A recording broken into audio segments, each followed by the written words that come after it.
Hey there, welcome back for part 2 of Candy Thunder's return to the podcast.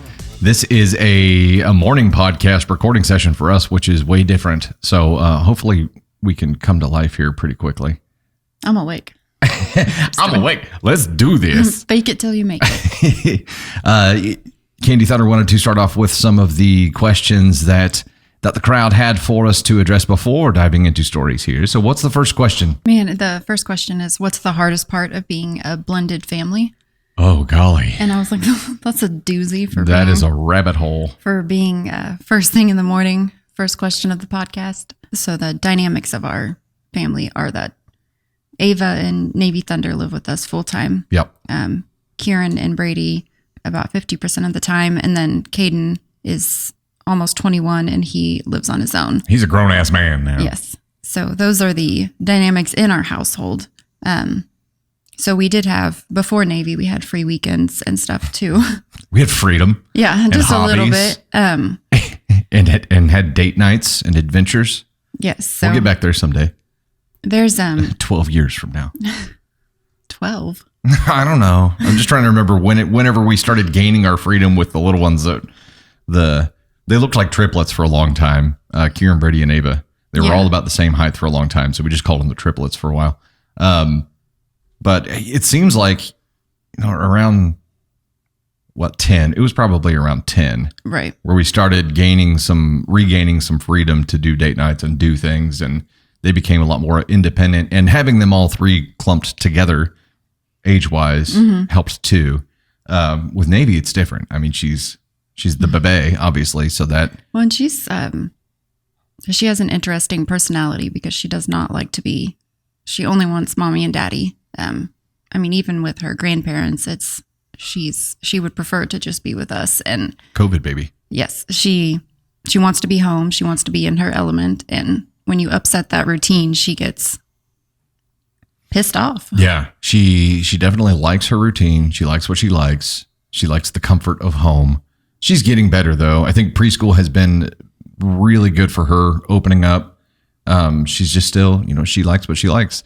And I don't know how she ended up with such a strong personality between the two of us. But she's really, really funny, too, and really musically inclined. And she has like the best of us and the worst of us. Yeah. She got my patience. She didn't get any of the middle ground stuff. She got like all the best and all the worst, and just she's a sour patch. Yeah, she'll learn to deal with it as she gets older, but that's interesting. So part of the blended family thing, I think, adding Navy into that mix was really cool for our kids because she kind of became an anchor point where she's a bio sibling or a bio sister to all of them. And in this blended family, it just became like, I don't know, like she was born into a really cool mix of kids. Right. And the age, we had concerns because there was such an age difference between the older ones and Navy.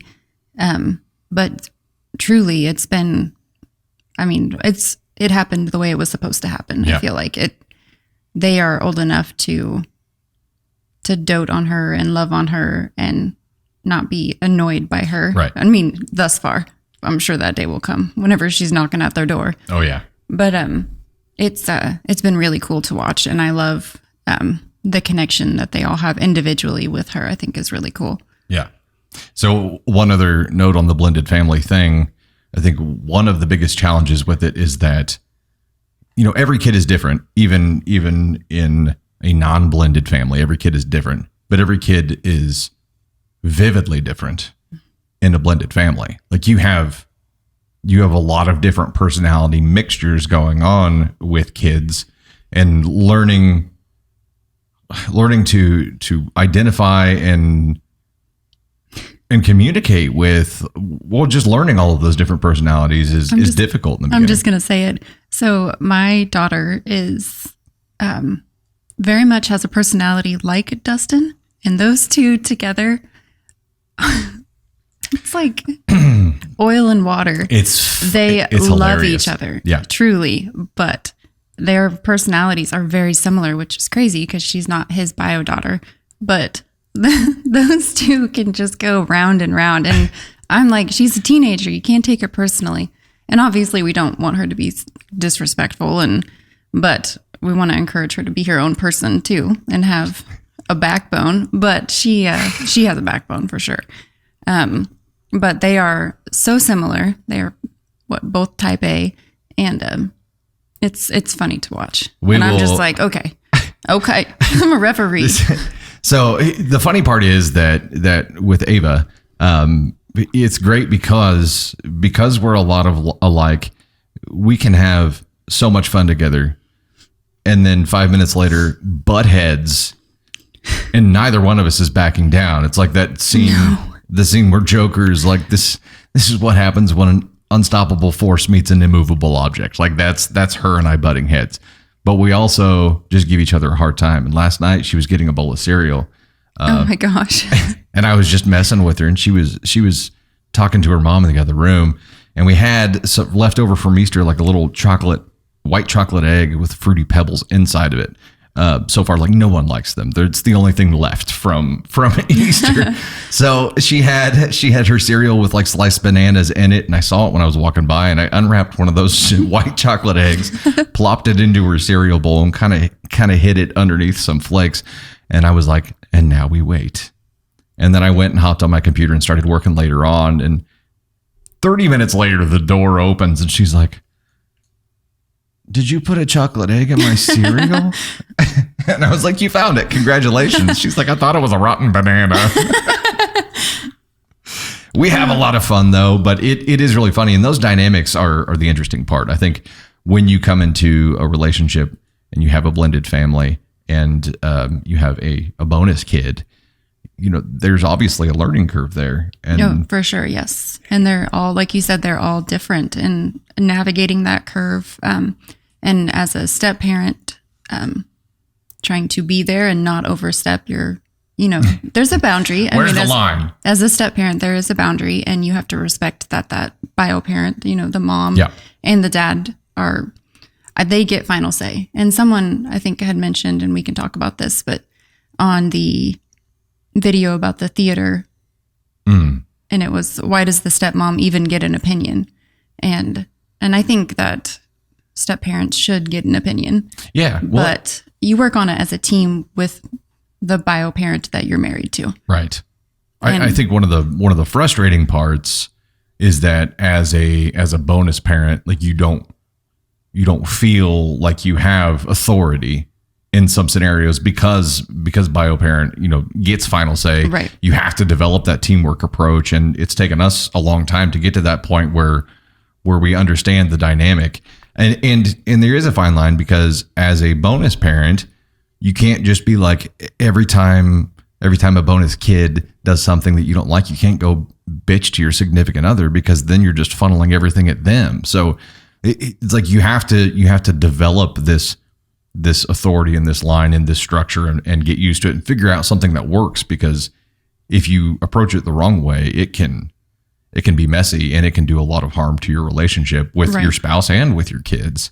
And there was a learning curve for us. Yeah. I mean, I was super protective I was a single mom when we met. And so I was super protective of Ava because, for the longest time, she's all that I had. Like that was my whole life. And so there was like a learning curve for me that I didn't want anyone else like disciplining her or being on that. And it's 10 years later, and there's still something there that I probably haven't let go of. And with Navy, it's completely not that. Like, and obviously, it's not a lot of disciplining, but with Navy, it's more of a I need help. Like, it's not a who has authority here. It's a white flag. It's like somebody tag me in, or somebody tag me out, please. But we're honest and we're real, and for me, there was a huge. I was like personally offended, and it bothered me, and it wasn't even like it's not like you were being mean. It was just like, hey, don't do that. And I'm like, whoa, calm down. Yeah. Well, and that's where it gets weird because Ava spends the majority of her time with us. So functionally, like I'm there as the authority dad. Right. for like daily life, and getting to the point where it's like you have to play that role, but are trying to find what kind of authority you actually have is just, it's a process. It's a process, and I think it's something that you learn and struggle with throughout. It's not something that you implement some kind of system for and you're done. Right. But also in the community theater story that you were talking about, why does stepmom get a vote? Well, biology doesn't determine who your parents are. We've talked about that before, and functionally, stepmom or bonus mom in that case might have been more involved, and it does matter because she's a part of that family too. And maybe that's the really hard thing for our bonus kids, is that we have to recognize that they're jumping into multiple environments here, and the rules may be different. The dynamics are certainly different. It's tough for them too. So while it's tough for us, it's hard for them too. Right. But I think our viewpoint on the whole blended family thing is that, we're going to try to make our home as happy as possible for them. And if anything, they have multiple happy homes, and it's even better for them than it would have been otherwise. So right. The dynamics are tough, and it's something that you always just have to work through. And I think the most important thing there is being able to communicate about it as you go, and being able to, that was probably part of year one being so difficult for us in marriage, is that you're learning how to troubleshoot. You're learning how to problem solve as a couple for the first time, really. And it's a blitz. You just have to go through it and trial by fire and figure it out as you go. Just be willing to work for it and understand that it's worth working for, I guess. Yeah. And it's hard. There's just no other way to say it. It is hard, but if you can get past that, the learning curve and figuring it out, then it's totally worth it. I wouldn't change our life for anything. That's what I was going to say. I wouldn't have it any other way. No, it's perfect. And we get along well with the co-parents, and there's no issues there. We're going to the Taylor Swift concert with Ava's friend, Ava's dad, and Ava's dad's girlfriend. And it'll be me and Dustin. So there's that. I don't know. It doesn't have to be as hard as some people make it out to be. No, I think there's a lot of pride involved, especially in the early stages for people, where they're just automatically going to reject another person. But we've been very fortunate in the other parents involved with us. Cool. All right. You ready to dive in? Yeah. Oh, one last thing about blended families is that, like you said, there's pride involved, but put that away and let somebody else love your child. Yeah. Like, your child can never have too much love. So if somebody else is willing to step up to the plate and love your child, then let them freaking do that. Like it's better for them. What's the only... Don't try to hurt that relationship. Right. Because you're hurting your child if you do that. And you're making it volatile in their home when it doesn't need to be. Right. So we have never run into that, but I have seen that play out, and it's ugly and it's terrible for the child. So yeah. Put your pride away and just let somebody else love your child, and know that they're always going to be your child. You love them the way that you love them, and let somebody else love them as well. That's all I have to say about that. All right, we're going to dive into our first story of part 2 of Candy Thunder's podcast here. This story is from the AITA subreddit, and it is, "Am I the Astronaut for interrupting my son's date so we could pick up his little sister?" I'm a single father, 43 male, of 2 children. Max 17 male and Liza 8 female. I usually have Liza in after school clubs so that I'm able to pick her up after work. However, last evening I was given some work that had me working overtime. I did try my best to negotiate out of it, but my manager told me that the assignment was to be completed by that night, so I just did. I was nearing 6 p.m. and I just knew I wouldn't be able to make it to Liza, so I called my son Max and asked him to pick her up. He responded by saying that he couldn't because he was on a date with his girlfriend for their 6-month anniversary. I told him that I understood, but that I really needed him to get Liza and that I'd make it up to him for interrupting. He just angrily turned off the phone, and I thought that while he was mad, he had just decided to go pick her up. 30 minutes later, I received a call from Liza's school about where I was because the school was close to closing down and no one was there.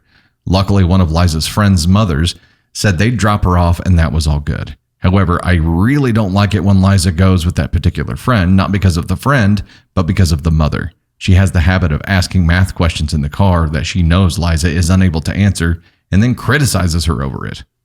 It's all just very mean. What a shitty thing to do. That's terrible.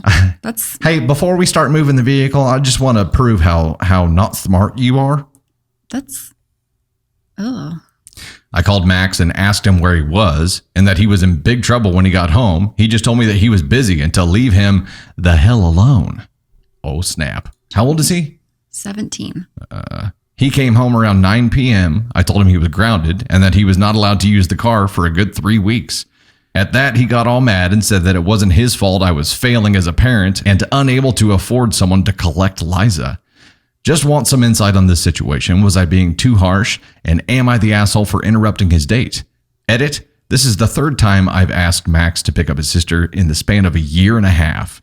Some people are asking why I don't have a nanny. Money is tight.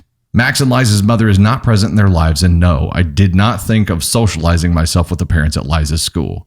I am at work most times, so I haven't found time outside of the yearly parent meetings. Please refrain from insulting my son. Whoa. Thoughts here, Candy Thunder? 100% that he should have picked her up. And it was the part where he said that it was his car, not the 17-year-old. He was using his car. I'm like, and to just turn off your phone and just completely ignore the fact that it would be different if he was asking him to pick him up every day. And, this was cutting into the social life that he definitely deserves to have. But 3 times in a year and a half that you've been asked to pick up your sister. And then you insult your dad by calling him a failing parent. Man. I think it's interesting that he says, please refrain from insulting my son. I think that people in the Reddit comments were probably roasting the son for but not being a team player. I don't know. He deserves to be roasted. That's the point here. Like, why is the father trying to protect him when he was so clearly wrong? Because it's your kid. It's your kid. I mean, I get it, but what kind of entitlement does this kid have where he's like, you know what? I'm going to use the car that my dad gave me to use. Mm-hmm. I'm going to be able to go have this date, probably because my dad gave me money to do it. Maybe he has a job, but I think we probably would have heard that mentioned here. That was my next question too. Did the dad give him the money for this date? Does he get an allowance? Right. Well, it just seems like he's awfully entitled to be like, no, I don't have to take any responsibility for anything. And as a parent, as a single parent, you have to rely on not even as a single parent, as a parent, period, you have to rely on your older kids to jump in and help with things at certain times. Right. And you don't expect them to do that all the time. I mean, you try not to, but I mean, when there's no other choice, there's no other choice. Right. Asking your kids to jump in when it's a last resort, when you don't have another choice, that's family. That's part of being a family. Right. Now, doing it too often and doing it all the time is parentification.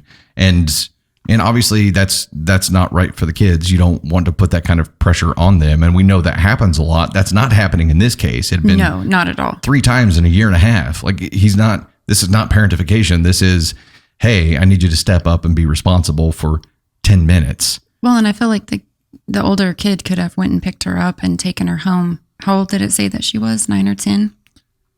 Let's go back up and see. 8. No, never mind. I thought it said 9 or 10. Freaking poor 8-year-old. Like, and he could have went and picked her up. He could have. He just didn't want to. But she is sitting there at the school as it's closing down, and like janitor's the last one there, and her brother didn't care enough or couldn't get over himself enough to get in the car and bring his date with him and be like, hey, I'm sorry, we've got to go pick up my sister real quick. We'll drop her off at home. Yeah, that's what I would have done. And or we'll hang out with her at home until dad gets there, and then we'll resume our date. Right. I'm guessing it wasn't like a firm agenda on this date. It's 17 years old. It's not like we have 8 p.m. dinner reservations. I know that if we asked our kids to do this for us, that they would do it. And I do not think that we ask too much of our kids. We 100% allow them to sit in their rooms all day on Saturday if that's what they want, or at night, whatever. But I mean, we give them their space and time and take them to do things with their friends. But on the flip side, if we ask you, hey, can you watch her for 10 minutes while I shower or get the dishes done or, fix dinner, they jump in and do it. Yeah. And whenever they ask us to do something, we jump in and do it. Right. And I mean, we work as a team. I don't think. Maybe that'll change when they get to 17. I don't think so. I mean, I was driving and took my brother to school and picked him up from things and took him. And it never bothered me. But I wonder how. But we babied my little brother. So I wonder how 17-year-old son would have felt if he was left alone at school. Well, he's going to find out, I guess, because he doesn't have a car to drive. That's true. That's true. It just sucks. And the biggest problem that I have with all of this is the son flipping it around and saying that his dad was failing as a parent. Right. Right. That's super harsh, especially to a single parent. Right. I mean, that's hard. It's not easy to be a single parent. Well, let's hope the son never has to find out, but that's garbage. Yeah. That's just he's obviously trying to inflict damage at that point, and he's just lashing out because he's pissed. So I'm sure he doesn't mean it, but the damage from that is gonna. Well, and the turning off the phone so that you can't get a hold of him, you'd be losing that phone. Yeah. I'm like, do you pay the phone bill? Right. Do you pay the car? Do you pay for gas? Do you have a job? I mean, we definitely need more information in this story, but don't take advantage of me and not help me out for the third time in a year and a half when I've asked you to do something for me. Well, and also, if you're not going to prove yourself responsible with that phone and with that vehicle and with your time, it's either you make good choices or parents make choices for you until you show that you can make good choices. And in this case, I feel like a lot of his choices are about to be taken away. So, OP, no, you're not the asshole. It's not too harsh. It's not, you did what you had to do, and there was no other choice right then. Asking him to jump in for the third time in a year and a half is not too much, dude. And if anything, I think the punishment for saying what he said and turning off his phone and refusing to jump in and help needs to be harsher. Pain creates change, man. And in this case, like just telling him that he's grounded. If this was me and this was the situation, there might be a week of picking her up after school or picking her up after the thing and taking care of her. And not as a punishment, but I mean, it is a punishment, but like feel what this feels like. Yeah. But also it could be hey, if you want to be able to use this vehicle, here's the requirement. 1-2 days per week, you pick your sister up. Something. Yeah. I don't see any issues with that. And I'm sure people in the comments may have a different opinion, and that's totally fine. But you got to be a team when you're a family. Yeah. Speaking of people in comments having a different opinion and how that's fine, I do feel like we need to address here. It's something that I'm seeing more and more of now. People getting like upset if in a video, my opinion doesn't align with their own. And I think it's just important to understand that everyone has their own opinion, and everyone's opinion is shaped on their journey in life to that point. No two journeys are the same. And we don't agree. No, we don't agree on a lot of stories. I'm like, his opinion is not always the same opinion that I have. And when that happens, the world doesn't stop. We don't get divorced. We don't get mad at each other. We're just like, oh, we see it differently. Okay. Yeah. It's because we're different people who have lived different lives. And I think there's like respecting that someone else has a different opinion instead of just being like, you're wrong is, of course, what we'd love to see more of in the world. Right. And for us, like we see different opinions all the time. And my take on it is, cool, this person has a different journey. I can learn from them. I can learn by listening to their opinion. I don't have to agree with it. It doesn't mean I'm going to dislike that person or reject them just because they don't agree with me on every single thing. I think the most dangerous room that you could be in is the room where everyone agrees with you. Right. There was anyway. There's my soapbox rant. This was stemming from the story about leaving the child in jail, the 18-year-old. Yeah. For a few hours. And I said I would have left, if that was Ava, I would have left her in jail for the few hours and went in the morning to get her. But I can say that all I want. At the same time, if I got that call and I was able to go get her, I would be there. Right. But like I said, she's my child. And there were so many people that were like, they deserve consequences. Yes, they do. But at the same time, If you're not in that situation, you don't know. Also, he was the bonus parent. Right. And I think as the bonus parent, you're less prone to be able to make that call. Like it would be a conversation with you where I'd be like, okay, this happened. Do we leave her there or do you want me to find a way to go get her? And I get it that, he wasn't in a condition to be able to even Uber there or maybe didn't have that in his community or anything. And that's all fine.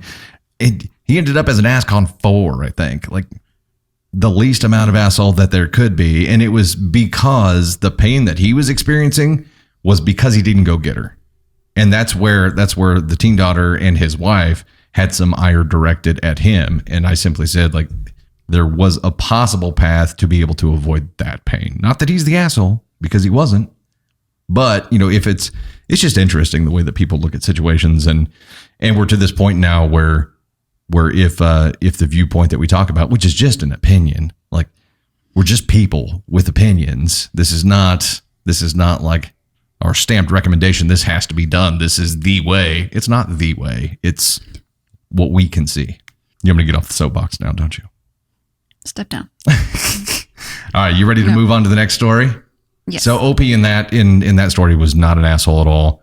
NTA. NTA. Okay, the next story here is another one from the AITA subreddit, and it is, am I the astronaut for telling my sister-in-law to grow up and stop copying everything from TikTok? Ooh, burn. I, 42 female, have a sister-in-law, 35 female. She is my husband's sister. She is so easily influenced, it's embarrassing. Now, because of TikTok, she has a 5-step skincare routine. God only knows how much money she threw away on snake oil products. She spends hours following makeup routines she sees on there. She now wakes up at 5 a.m. to do a workout plan from an account she follows. She is constantly cooking recipes from TikTok, going to restaurants she found on there. Everything is from TikTok.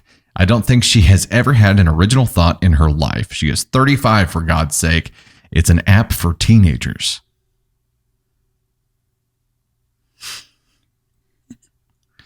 Well. Now with Easter coming up, she is asking to bring some butter board she saw on TikTok. It honestly sounded ridiculous. I finally decided to say something to her. I explained to her how it's embarrassing how she's still trying to act like a teenager. No amount of skincare and 5 a.m. workouts will stop her from aging. She is 35 and she is going to have wrinkles. We all went through it. Now it's her turn. She is just wasting money and it's time to grow up and accept how old she is. She is no longer a teenager and that's okay. We all age. I explained to her that life is flying by and she is married with no children. She is 35. I fear she is going to wake up in a few years and regret not having children and wasting so much of her time worried about what she looks like. She told me to forget it and that she won't even come to Easter. She told me, just because I gave up on myself doesn't mean she needs to. That's what she told OP. Yeah.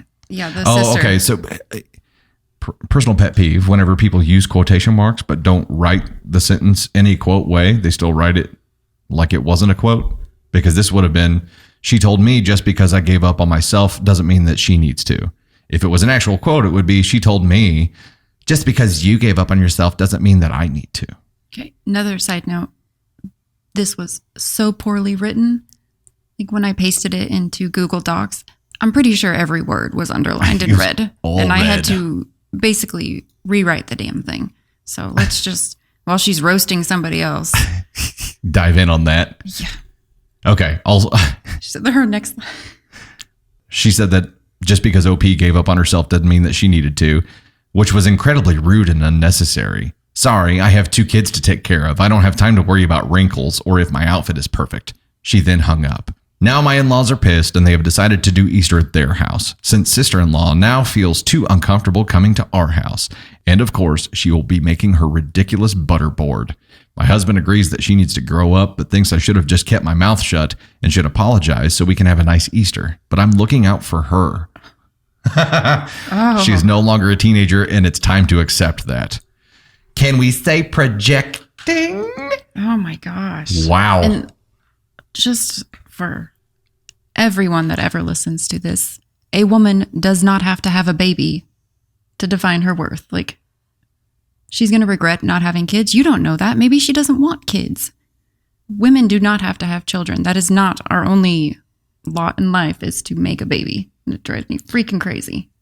there's jealousy oozing from every single word in this. It is. And she said the sister was rude and unnecessary to her. And I'm like, no, your whole post is rude to the other woman. You're a mean girl. But sister summed it up perfectly here and said, just because you gave up on yourself doesn't mean I have to. And that probably nails it. And this is probably OP just looking at what she's doing and being jealous that she still gets to take the time to explore those things, which, by the way, we have 5 kids. I have a 5-step skincare routine. Look at her. I put on nice outfits. Give a shit with kids.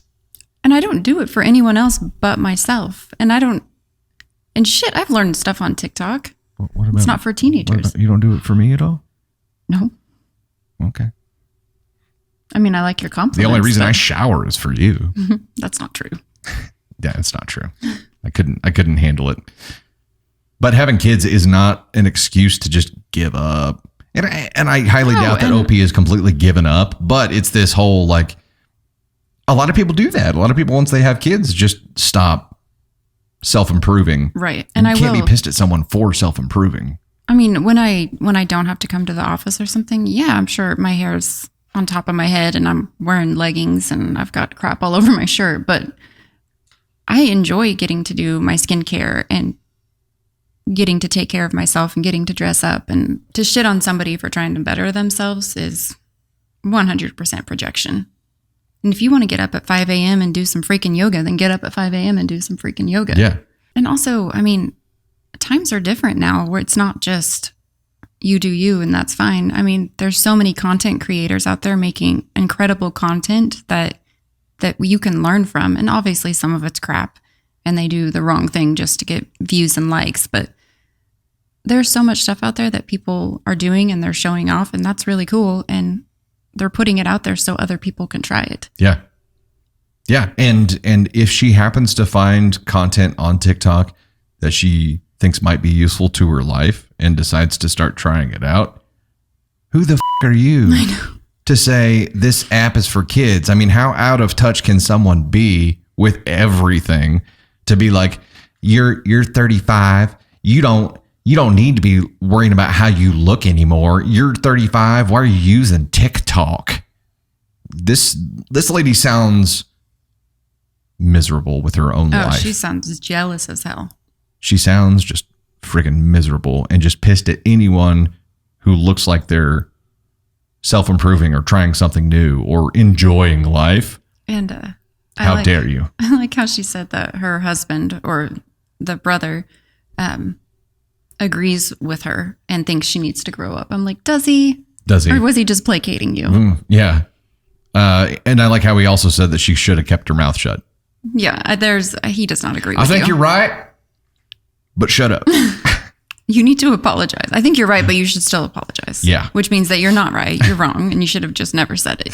But I don't want to deal with the fact that I don't want your anger directed at me by telling you you're wrong. But I'm looking out for her. Uh-huh. Are you? Yeah. Are you really? Because if it came down to it, I don't think so. She's not looking out for her at all. And it's completely transparent. The whole world knows that you're not looking out for her. You're the only one who's trying to fool yourself here. And also, you don't have to have wrinkles if you don't want wrinkles. Right. Just saying. I mean, I don't know that I would go to the Madonna point. No. But if you want to smooth out your forehead, go smooth out your forehead. Who cares? Just be careful not to get to the point where you look like you're running 400 miles an hour at all times. Or like you're a dog with your head out the window. No, but you do you. Like, do what makes you feel good. Do what brings you joy. And if you see someone else doing something that brings them joy, stay the out of it. Don't shit on it. It's not that hard. If you shit on everyone who you see doing something that brings them joy, guess what? You're going to find yourself alone because no one's going to want to be around you. Instead of saying you don't need a 5-step skincare routine, ask about the skincare routine. Ask what it does for her. She didn't want to know. Engage in conversation. And maybe you'll learn something. Yeah. Well, it doesn't say she knows everything though, right? That's true. I mean, there's nothing she's going to learn because she knows all. I want to be friends with the sister-in-law and go to her Easter dinner and eat the butterboard. I don't know what a butterboard is, but I guess we could find it on TikTok. So OP is definitely on the ascon scale. Where do you think she is? Just because of everything she said, she's a 1. She's just a shit person. Yeah, you know what? We don't even need to pull it up and reference it here. This is definitely an ascon 1 behavior thing. Not just being unhappy with yourself, but having to shit on other people. This is my least favorite kind of person. Women that put other women down because they're trying to take care of themselves. Ugh, and this makes me angry. Would you say that this is something that is much more prevalent with women? Oh my gosh. Yes. It's so stupid. It's so stupid. I don't have this problem because I choose not to have this problem. But when women see another woman taking care of herself or looking good and they don't feel that way about themselves, they are going to try to shit on people. And it sucks. They're going to try to shit on other women and it sucks. Quit knocking other women down. Build them up. Do you think it's because they're trying to bring them down to their level? Because they feel like shit. Like right. they don't love themselves. What's the benefit of shitting on someone else? That's the part I don't get. Because what are they trying to accomplish? They want them to feel like shit too. No one's allowed to be happy if I'm not allowed to be happy? No one's allowed to care about their appearance if I'm not allowed to? I don't understand it. I don't, because I don't think that way. If I see someone, like last night we were at Sephora and I'm like, this woman had clearly taken a lot of time to do her eye makeup and it was beautiful. And I'm going to freaking tell her that it's beautiful because I can see that she took so much time to put into that. Did you? Yeah. Yeah, I did. Because the compliment, God, that feels so good to people when someone, a stranger especially, tells you, hey, I acknowledge what you put into that and it's beautiful. But damn, this shit pisses me off so bad. Can't see OP giving someone at Sephora a compliment for having their eye makeup on point, huh? No. ascon 1 OP. She probably wouldn't even be caught dead in Sephora. That's for teenagers. Yeah. You're 35 now. You don't need to be going to Sephora. Not when things are on sale. It's not. Okay, so we've got an ascon 1 there and just a truly terrible person. That sucks. Yep. All right, let's dive right into our next story then. So our next story here is another from the AITA subreddit, and this one is, am I the astronaut for hiding vegetables in my boyfriend's food? Maybe OP is like 5 years old and her boyfriend is 5 years old. I wish somebody would hide vegetables in my food. Throw away because he spends a lot of time on Reddit. This is the most ridiculous argument I've had with a grown man. I, 28 female, have been with my boyfriend, 36 male, for a year, and we moved in together about 4 months ago. One of the first things I noticed about my boyfriend was that he never really ate vegetables. He would sometimes eat them if we were out at a restaurant and they came as part of a meal. But he never ate them when I cooked for him. Originally, I thought that maybe my cooking was the problem, so I asked him if he enjoyed my food, and he told me he loves my cooking. On nights I didn't cook for him, he ate exclusively frozen foods, and he never ate the vegetables in those either. Naturally, he has some health issues, vitamin deficiencies, etc. He had phrased it to me as if he was somehow just genetically unlucky. I believed it for a while because I don't know how that stuff works, but eventually it became clear to me it's because he voluntarily eats a vegetable like once a month. 6 months ago, I started hiding vegetables in my cooking.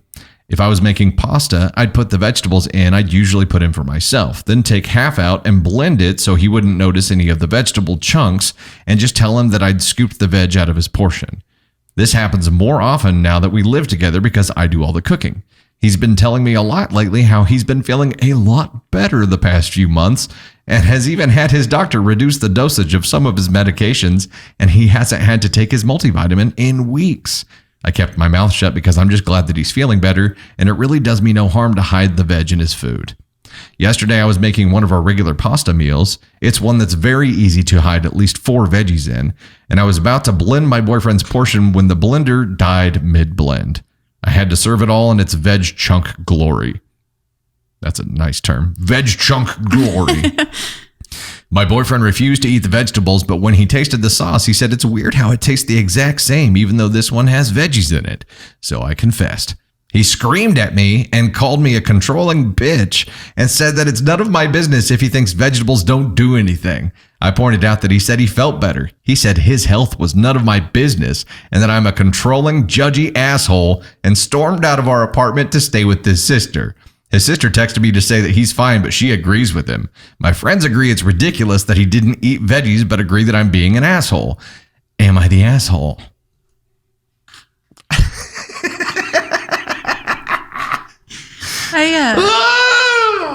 I still stand by my first comment that I wish somebody would blend up veggies and put them in my food. I mean, I guess I could do that for myself, but I mean, I wouldn't have been mad. I would have been like, oh, thank you. That's super. I mean, you found a way for me to eat them. Great.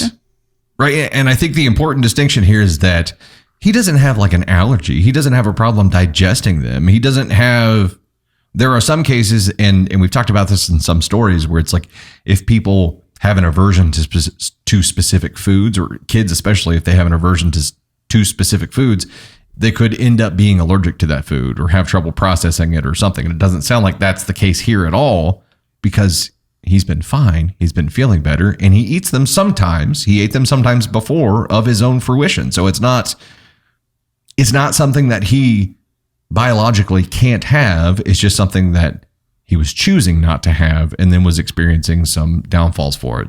If he was taking the multivitamins, that's the same thing as blending up those veggies in his food. He's just taking it in pill form. But because she hid it from him, that's where he's saying that she's a controlling, judgy asshole and stormed out like a 3-year-old who had just been forced to eat his broccoli. His reaction was over the top, but I don't think she should have hid it from him. I would have said, hey, do you mind if I try this? Let's just see how it goes. Or told him after the first meal and been like, did you notice that there were veggies in the sauce? Something like that, so that he didn't feel like she was trying to hide it behind his back. But I mean, such a weird thing to get so upset about. Like, I feel like she was trying to look out for him, but her head was in the right place, and she was doing it, like her heart was in the right place here, but deceit, period, wasn't the play here. And she pulled the toddler move on him, right? If she was cooking for her toddler, this is what she would have done, and she wouldn't have said anything, and that's okay. This is what we do. That's okay. Yep. But doing that, taking the toddler mom approach to a grown-ass man is, it, regardless of how he's behaving or what his tastes or preferences are, you can't take that approach on them, because of course they're going to find it offensive. If somebody was hiding something in my food and didn't tell me about it for a long time, and then I found out, I'd be like, dude. Yeah, it would feel wrong. You would feel pissed. I mean, I think he might have overreacted a little bit, but don't call her a controlling bitch. That's not cool. I don't think that was her intentions, but oh man. But it's a violation. It is a violation, and she should have spoke up after the first time that she didn't, and been like, "Did you notice? If you didn't notice, is this something you're comfortable with me doing?" Right. Don't hide it for 6 months and then just. That's a general trust issue, right? Yes. Now you're into general trust boundary issues, because now, not just food, but now he's going to be like, "What isn't she telling me?" Well, and she made a decision to do what she thought was best for him without consulting him. And it is a violation. So, I mean, she is an asshole for it. I mean, they're probably equal assholes, honestly, but. And everyone sucks here. Kind of. How big of an asshole do you think she is for hiding it? Like, I feel like she was doing the wrong thing for the right reason. You know what I mean? Right. And which doesn't make it right. It doesn't make it right. And it, whether or not it was the right thing or not, it doesn't matter. It was a violation of trust. So she could have done it differently. She should have done it differently. Definitely shouldn't have done that, or terrible human. 2.5. 2.5. She's like right there in the planets between 2 and 3. I think I'm well, yeah, because she definitely shouldn't have done it, and then she should have done it differently. Yeah, it's both. I mean, she definitely shouldn't have hid it for as long as she did, and that's why I said 2. Right. It's not the act of putting it in the food. It was the hiding it act, the lying act. She definitely shouldn't have done. Well, and she said that he was feeling better, and she still kept her mouth shut. Yes. So she had the opportunity to say, "Hey, like I said, I would have done it once, and I tried different things, and like I know there's foods that you don't like, and if I know I'm going to put those in there, I tell you, and I chop them up fine so that they're not a big deal for you." Right. But I wouldn't like go and hide bell peppers and all of your food and just see if you find out. Just watch me chewing. You're like, Does that taste good? Do you like that? Did you enjoy dinner tonight? Good, because it had arsenic in it.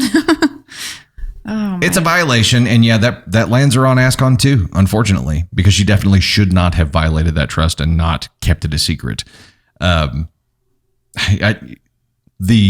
she did is probably a 3 because she should have done it differently. Right. But it's specifically the lying about it puts her into territory here. You can't take the toddler mom approach with a grown ass man.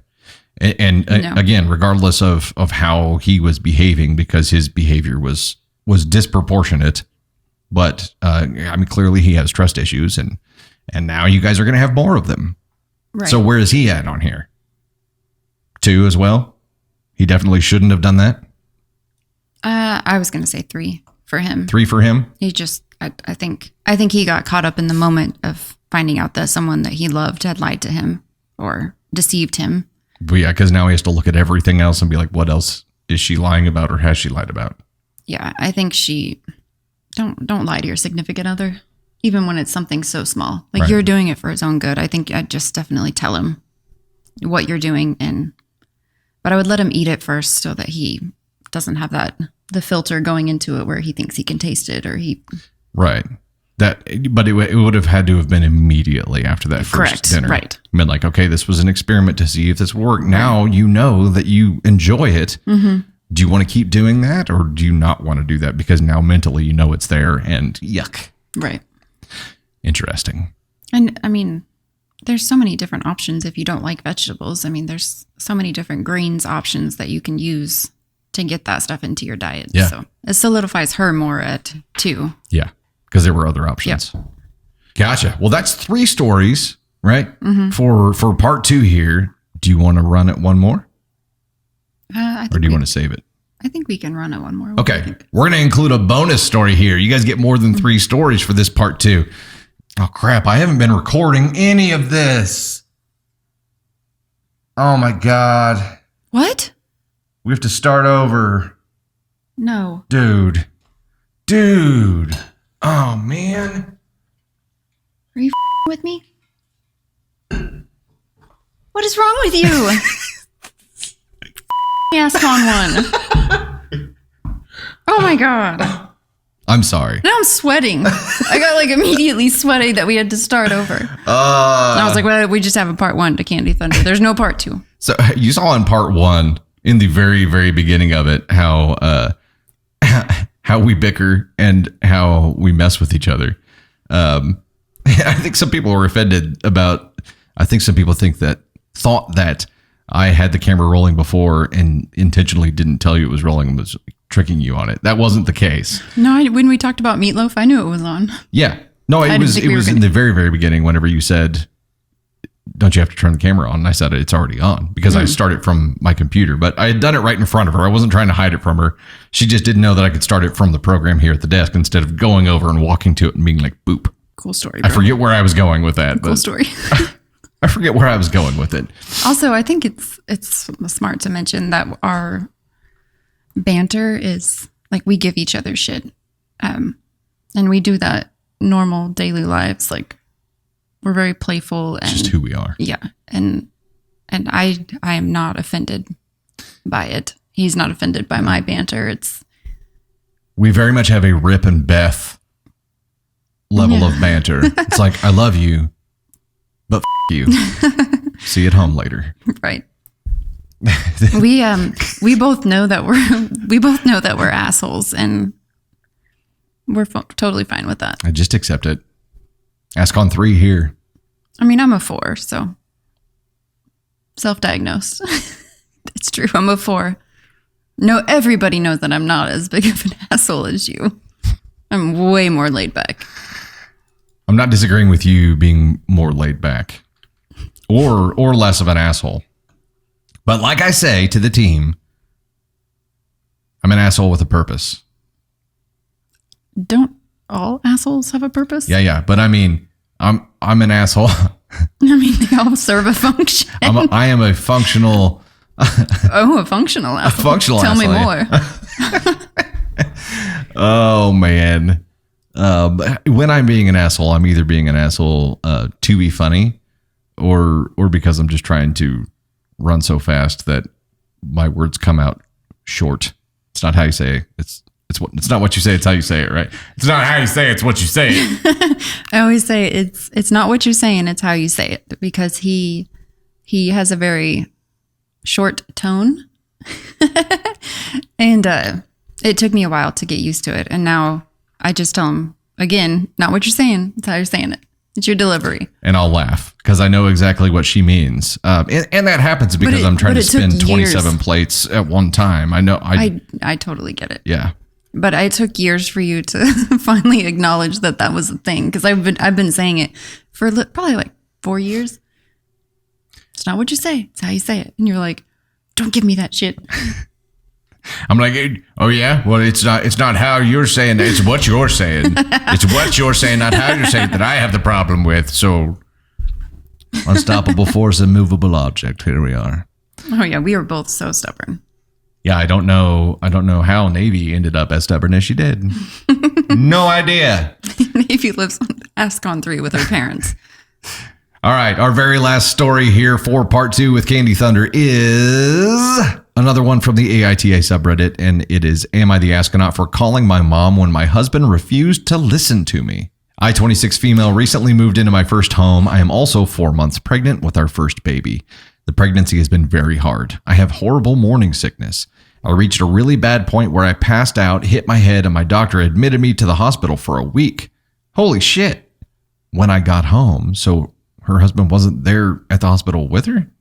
When I got home, my husband allowed his brother's family to move into 2 of our 3 bedrooms. They were evicted. I don't know why.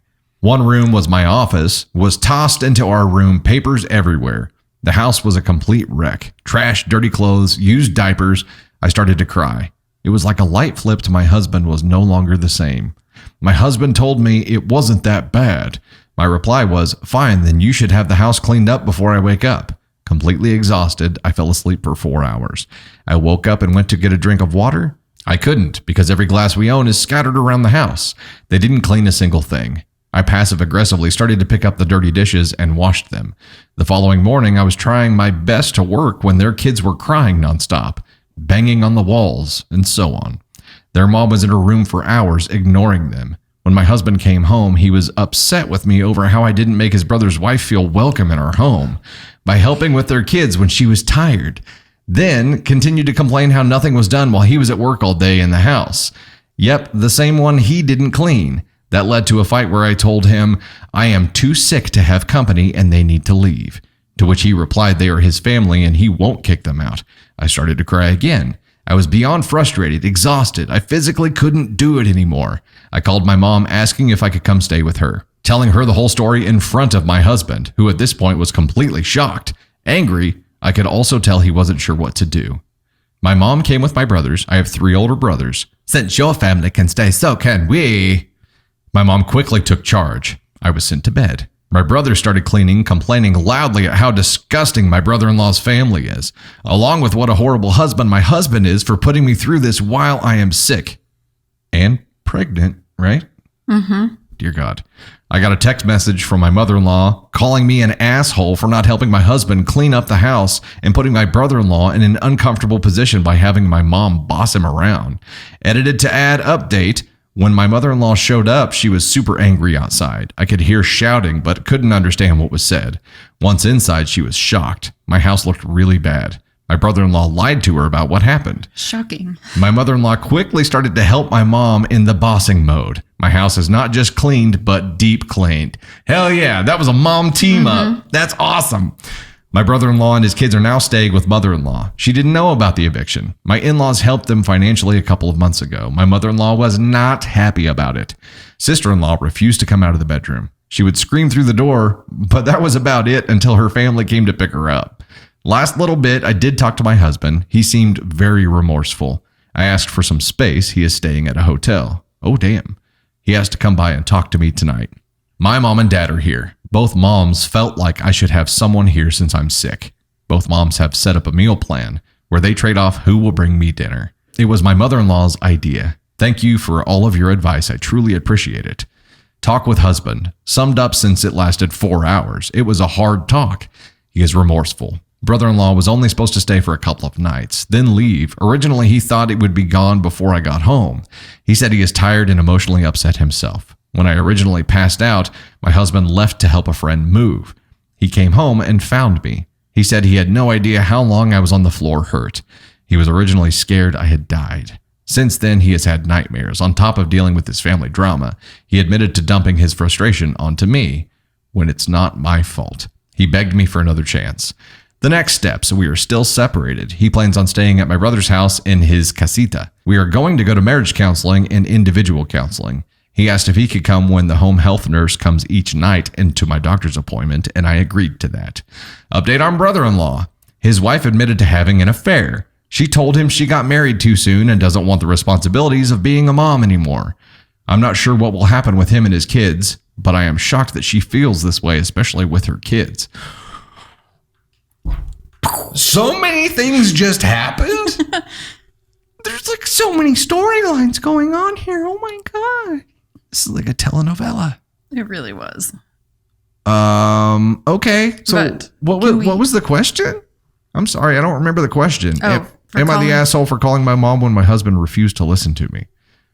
That is like the most delicate way to put that question there could have been. This is the part where you do call your mom. Yeah. Because you need backup, you need help. And if your significant other is blaming you when you're sick. I mean, if she's pregnant and she has that bad of morning sickness, it's disabling. It really is. And I hope that does not last throughout her entire pregnancy, because that would just be awful.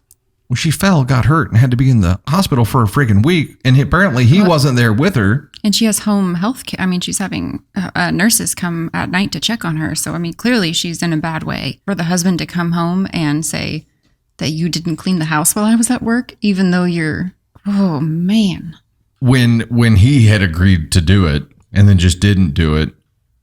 And my whole thing here is several thoughts, but in the 4-hour conversation recap was bullshit, because he said that he's been dealing with a lot because he came home and found her hurt, right? And he's using that to gaslight and railroad her here. I completely thought the same thing. It's horseshit. I don't see anywhere in that conversation where he took responsibility for his actions, for what he did. If he felt that bad, he would have been at the hospital with her instead of letting his brother move into their house and trash it. Yeah, that's absolute horseshit. And then if that was the case and he was dealing with a lot of emotional trauma from finding her like that, he would be hyper protective of her as a result of that, and not like, I'm gonna dump all of my problems onto you specifically, because that makes sense. And then meanwhile, the sister-in-law just locked herself in a bedroom and screaming at the door, not taking care of her children. Woo!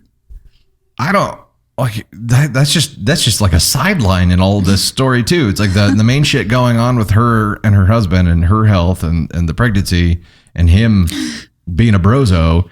And then you've got this extra character that you never see. She's just in the bedroom screaming through the door. I don't want to have kids no more. I regret it. We got married too young. I had an affair with my high school boyfriend, Billy. You can take them kids and go away. I want to change my life. I want a do-over. She must have seen it on TikTok. Yeah.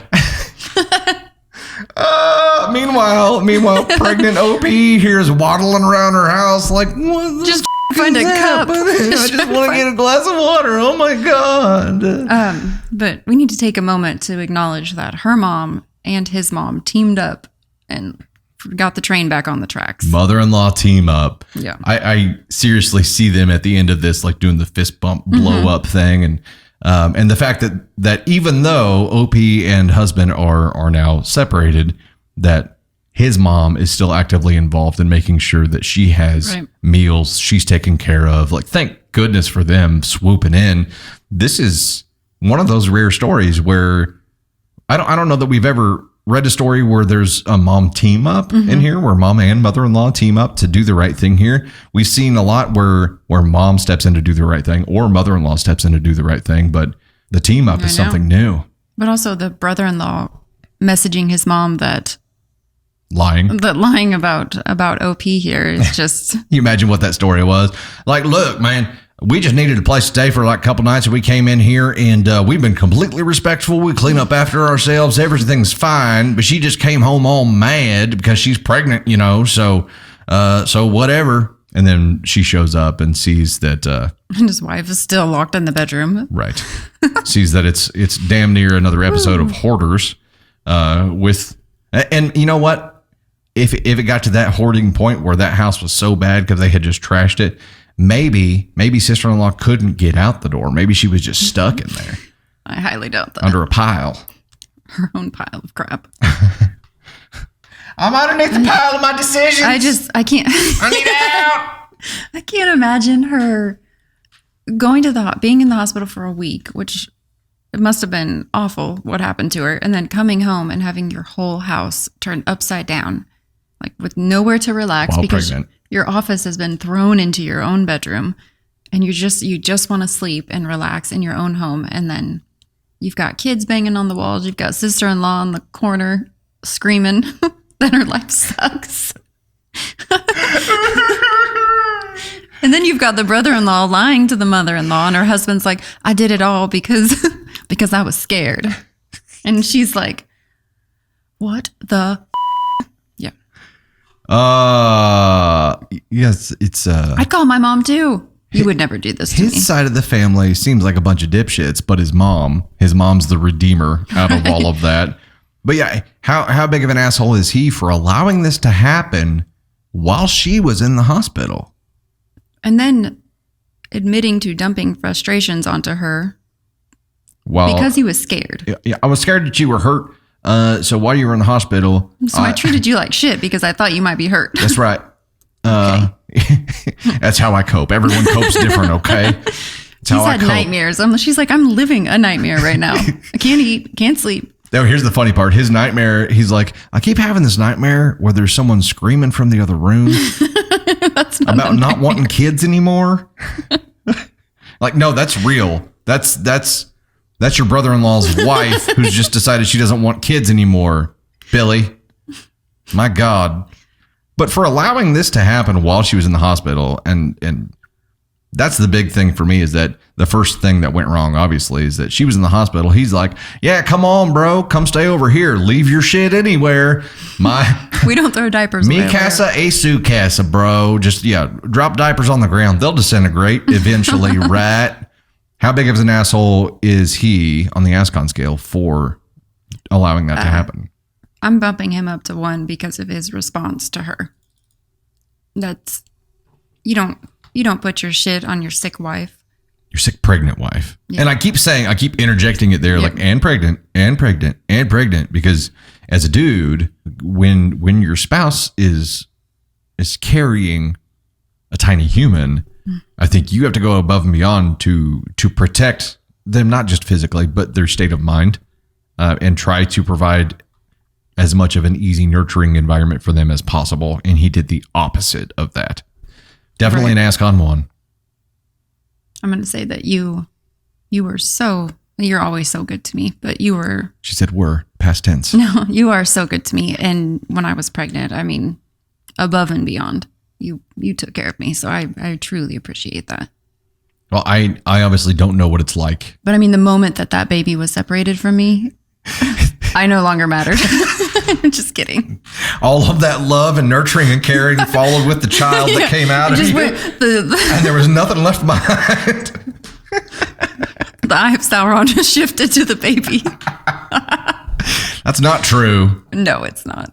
But we were so tired those first couple days. Oh You remember when you gosh. went to Target and you're like, I just stood in the aisle and I was like, why am I here? Snorted. It's tough, dude. Toddler, well, baby brain especially in the very beginning. Yeah, you're both just hanging from a string, and I'm like, well, she just pushed a human out of her, so I probably need to be the one that's like that's stepping up more now, so she can rest. And I remember just being completely depleted mentally and physically and emotionally. It's just you feel so much, and you go through so much physically and mentally. With obviously you go through a lot more physically, but you both go through so much. and you have nothing left. You're just in zombie survival mode. Like my sole function right now is to like make this baby comfortable and feed and change diapers. And that is my only purpose in life at this moment. So when you do something like go to Target, you're like, what the am I doing here? What am I here for? I don't understand. This is totally off the subject of the story, but I tell everyone I was prepared for everything after, like, when having Navy, like, we both knew what we were doing, but I wasn't prepared for how Dustin was going to respond to a newborn. And it was, I mean, he's a wonderful dad. He's such a great dad. I'm a laid back parent, like she's fine. She's good. I mean, I meet her needs. I take care of her. I make sure nothing happens, but I'm like, let her feel her way in the world. Let's see what happens. And he's like, So I was not prepared for that. There are parents that are he's the helicopter let them dad. fall off the couch. They'll do it once, never do it again kind of methodology. And then there's the, oh my God, she's going to fall off the couch parent. And that's me. And I don't know if it's because like I'm older now and I just know how much more can go wrong for kids, but like it's getting better. It's getting better. But that little baby coming into the world unlocked a level of anxiety in me that I did not know I possessed. Yeah. And it's been a struggle. And I'm trying, like, every day, trying to get a handle on it. But it was something changed in me as soon as she came out. And I just, everything scares the shit out of me. And I'm trying my best to get a handle on it. But I didn't have that anxiety before. Right. And it's just like, poop, now this is part of your life. Deal with this. I will say that I have I have 4 irrational fears when it comes to Navy, or just babies in general. Deck railing. One of them is heights. Mm-hmm. Like, we were at, what is that place called in, like, the Wonders of Wildlife, Bass Pro. Oh, yeah. Okay, they have where you walk over like a tank, and below you are like sharks and stuff, and like the water is open. And we took Navy when she was still a baby, like not walking or anything, and we're carrying her. And it was like, I was up against the wall, like so scared that I was going to trip and she was going to fly out of my arms and like land in this tank. And I was going to have to go in after her, and I was going to have to feed myself to the shark. All of this played out in my head. Might have been a little bit of postpartum, but. And I'm the anxious one who's afraid of everything. And I'm like, what the hell's wrong with you? She's like, there are sharks there. She's gonna fall into the shark tank. I'm like, no, she's not. I'm not letting her go. Are you kidding me? I've got so much anxiety clung onto this child right now. I'm not letting her go. It's fine. You go over the bridge with the alligators underneath too, and you're like, yeah. And my parents have a 2-story deck, and I'm always like, don't get too close. I won't even let her on the back deck. Social distancing rules apply to deck railing with Navy Thunder. But for the most part, I'm very chill. You're way more chill. Way chill. And it's just a funny story. Like normally I would think it would be the mom that would be more anxiety about that stuff. I don't know what it is. I really don't know what it is. It's just like she's dads and daughters. A defenseless little girl. Yeah. And while she's not defenseless. Not now, but in the beginning, it's like literally can't do anything or like. Well, and we worked so hard to have her. Like it was a journey. Yes, and we had defeat so many times. So there was that was a moment of like say accomplishment, but like bringing her into the world that day was just It was the end of a very long chapter and the beginning of a new one. Yes. And also because we had very emotional. It was such a long journey for us. Maybe that attributes to the heightened anxiety. And I'm like, well, shit, we worked so hard for it. Now she's here. Like, protect it. My God.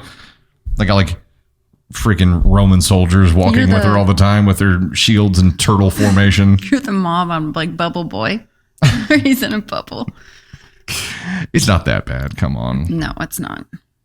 She's such a daddy's girl too, and I love that. Doesn't help. That doesn't help this. I do. So we know that OP in this last story was ascon 1, and we got through 4 stories. No, husband was ascon. I'm 1. sorry. Yeah. You way misspoke. OP was not the asshole. OP. I'm sorry. I saw ascon 1 up on the screen. Just we have that page up.